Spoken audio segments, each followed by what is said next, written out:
Alright everybody, my name is freaking Nick, and today I have a little story for you guys.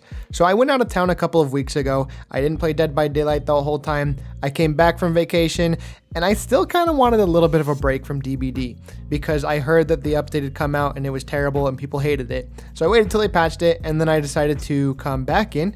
And my first game, I had a killer that ran the perks Eruption, Call of Brine, Overcharge, and No Way Out. And then the second game, I found a killer that ran the perks Eruption, Call of Brine, Overcharge, and No Way Out. Luckily for me though, the third killer I went against was feeling a little silly and played a little wild and wacky with the variety. They ran Eruption, Call of Brine, Save the Best for Last, and NOED. So I think the killer side of the game is in the most stale position it's ever been, and I get why it's done this way. Like, if there's a build that maximizes your chance to win, and winning is what's most important to you in what is essentially a party game, why wouldn't you play that build? It's almost a free dub if you play it right. But it's obviously very frustrating when there are 116 survivor perks and 103 killer perks, but we only really see like 10 of each in any given Dead by Daylight session. With that number of perks, there is an almost countless number of builds that you can run with them. Notice how I said it's almost countless. So I decided to dust off my statistics degree, and I did the math on exactly how many builds you can make in Dead by Daylight. The answer is quite staggering, and we're going to get to that in a bit, but first, let's lay out the parameters of my calculations. I think the main focus of this should be to see how many perk builds we can bring into Dead by Daylight. We're going to define a perk build as any combination of perks, or lack thereof, that can be played in a trial of Dead by Daylight. However, just for funsies, we're also going to look and see how many builds you can make if you take items, add-ons, and offerings into account. But the main focus is going to be perks. There are a few implications of my definition that might be deemed as controversial, and we're just going to talk about those right now. I said we're going to take into account any combination of perks. There are some perks that straight up don't work together. For instance, if you run Sprint Burst with Lithe or Dead Hard, you're not going to get any value out of that second exhaustion perk. We're still going to include those builds because they are things that you can put together and bring into a trial in Dead by Daylight. You're just kind of dumb if you do that. Also, there are official Twitter posts and branded merch that promote these kinds of builds, so why not? Another thing we're not doing is we are not going to take into account the order of the perks. I know that there are some cases where the order of things actually affects the build. Like if you put Soul Guard in front of Unbreakable, you're going to get more value out of Soul Guard than if you put Unbreakable in front of Soul Guard. We're not going to take that into account for two reasons. One is because I don't know how many perks act differently if they're in a specific order. I'm pretty sure it's just those two, but honestly with how the game is coded, there is probably a certain hidden jutsu combination of perks that just straight up lets you fly around and nobody knows it, not even the devs. The other reason I'm not doing this calculation is because it's what I like to call college math, or math that I learned in order to pass my classes and then forgot about because it's never used in the real world, and now that brain space is occupied with more important things like the lyrics to the Bare Naked Ladies' entire discography. Anyway, now that we've gotten that out of the way, let's get to the numbers. So as I said before, there are 116 survivor perks as of December 2022. To calculate how many different ways you can play these perks, we're going to use what is called a combination. This is what the formula for a combination looks like, where N is the number of options to choose from, and R is the number that you are choosing. However, since this is the real world and not math class, you can also just Google combination calculator and let the magical elves that live inside the internet do the calculation for you.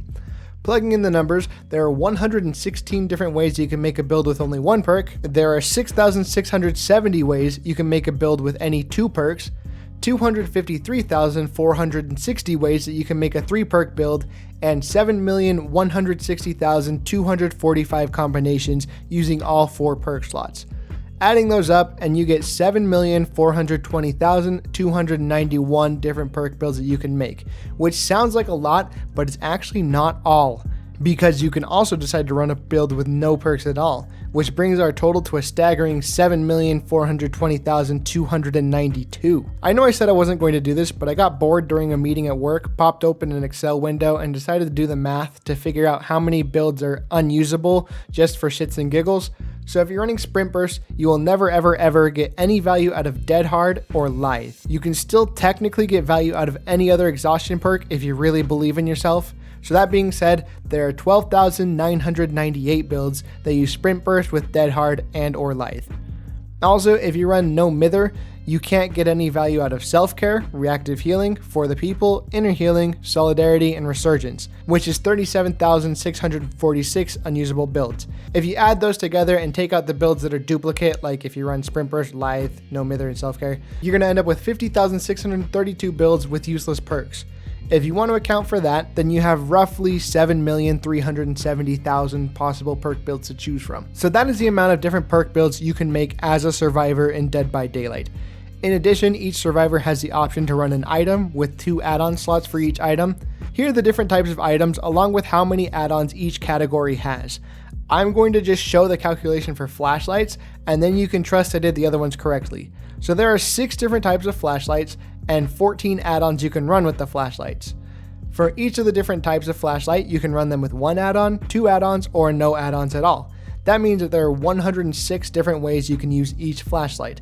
6 flashlights with 106 different combinations you can use for each one equals 636 different ways you can pick a flashlight out for your build. Adding in firecrackers, keys, maps, medkits, toolboxes, and the option to not run any item at all, you have 2,215 different ways you can pick and customize your item and add-ons as Survivor. But what this means for a build count is that for every one of the 7.4 million perk builds you can run, you have about 2,200 different item builds you can go along with it. So to get the total number of possible builds, you need to multiply those two figures together. That gives us a total of 16,436,389,780 different builds you can pick from as a survivor, if you want to include items and add-ons in your definition of a build. Now that's a pretty respectable amount of builds to go through. If you're to list off every single build at a rate of 1 build per second, it would take you 500 years to get through the list of all possible builds. But much like what my stepmother said to me every time I felt accomplished of anything, that's not good enough. Let's say we consider every survivor with different voice lines to count as a different build, because each survivor model has a slightly different size, and some are more visible than others, while some have louder groans of pain than others. Looking at you, Jeff Johansson. So let's count each character as separate. There are 42 different survivors counting the legendary skins. That would mean that there are 690,328,370,760 different survivor builds to play as if you're going to get that granular with their definition of a build. But we can go deeper still. There are 61 usable offerings, excluding the holiday ones and all the other junk. If you count those, you have 42,110,030,616,360 different builds you can try. To put that into perspective, that's about as much money as the top 1% of Americans controlled as of early 2021. Meanwhile, the bottom 50% of Americans controlled less than 1/16 of that amount at that time. I don't know what I'm trying to accomplish with that statistics, it's just sad. Anyway, if you want to go deeper still and take into account each possible cosmetic combination, I'm just kidding, I didn't do that. I don't have that kind of time. But since we're not complete psychopaths, we're just going to count perks and say that there are a little over 7.4 million builds you can run as a survivor. If you played Dead by Daylight non-stop and averaged 1 game every 5 minutes doing a different perk build, it would take you about 70 years and 6.5 months to use every perk build that is currently available, not counting anything that might be added in the future. Before we move on to the killer side of this, I want to give a shout out to all of my channel members. Their names are Marsh, Fake Milk, Ornacia, Brotac, The Main Volley, and Sinner. They get access to all of my videos 1 to 3 days early, they get cute little emotes that they can use in chat, and we are all part of a super exclusive Discord chat where I tell them all of my deepest, darkest secrets and sometimes give them clues as to what's going to be my next video. If you're a fan of the channel and want to support in that way and get a little peek underneath my skirt, you're more than welcome to. If not, I totally get that. You're just as loved and appreciated for being here. You just don't get to post my dog's face in the comment section. Now back to the video. So killer builds is where this gets pretty interesting. We're using the same formulas and calculations, so I'm not going to linger on the math for too long for these guys, but there are 4,603,483 different ways you can make a killer perk build out of their 103 perks. Also, fun fact, only 0.2% of those builds include running Call of Brine and Eruption together. Yes, I'm still on that. Yes, I'm still mad about that perk combo. It's boring and there's so little counterplay if you're playing in solo queue. It's miserable. But anyway, since every killer has a different power, I think it's only fair that we should include killers. Like each killer individually as a different build because it's so fundamental to what they can do. And so since there are currently 30 killers in Dead by Daylight, to get every perk build and their interactions with every killer power, you need to multiply the number of perk builds by 30, which gives us 138,104,490 different builds that you can run as killer. Also, for the survivors, we looked at items and add-ons just for funsies, and I think it's only fair we look at these add-ons for killers for funsies. Each killer has 21 add-ons if you count the Blight Serum, which, yes, you should count the Blight Serum. It's the best add-on in the game. With the exception of the Knight, because he wasn't around when the Blight Serum was last available. So if you take into account running each add-on by itself, any combination of 2 add-ons, and the possibility of just freeballing it without add-ons, you have a total of 232 different add-on combinations for each killer, except for Tarosh, who has 211. Add them all up, and that is a total of 6,939 different add-on builds. To get the total number of possible killer builds, you multiply the 4.6 million different perk builds by the 6,900, nice, different add-on builds, and you end up with 31,943,568,537 possible builds. If you're one of those weirdos who thinks an offering is part of a build, then you have 1.8 trillion possible builds for a killer.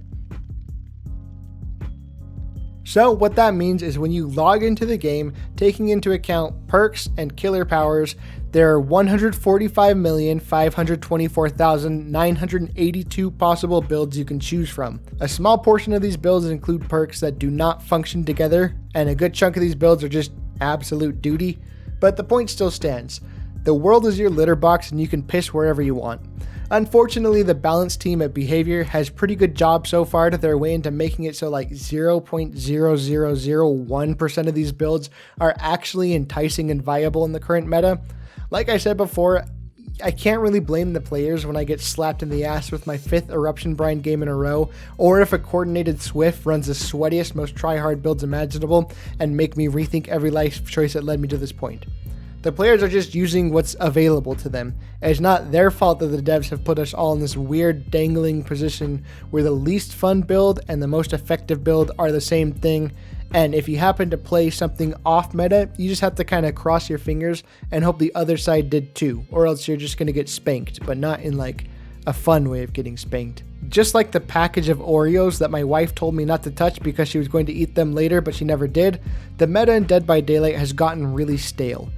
It sucks that we have a game that is absolutely stuffed like a Thanksgiving turkey with content, yet there is very clearly just a small proportion of options that the majority of people use.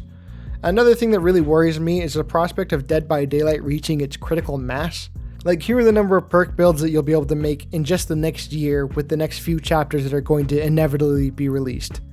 Like, this whole video is going to be outdated in a month and a half, which is absolutely insane to me, because Behavior knows that they just need to keep churning out new content at a breakneck pace so that the player base doesn't get bored of it. As a result, a lot of the time, game health just feels like an afterthought. I feel like the huge meta shakeup that took place over the summer was a good step in the right direction. Since then, I've been incentivized to try a ton of new perk builds as a survivor because I didn't feel like Borrowed Time and Decisive Strike were required anymore. But there really needs to be more done to broaden the meta a bit, I feel. But I'm not sure if I have a whole lot of faith in that happening. We'll see though. Also, I know that there's some people typing up in the comments saying something like, bro got so tired of Eruption and Call of Brine he made a whole video about math to complain about it with like a skull emoji. And to that I say, yup.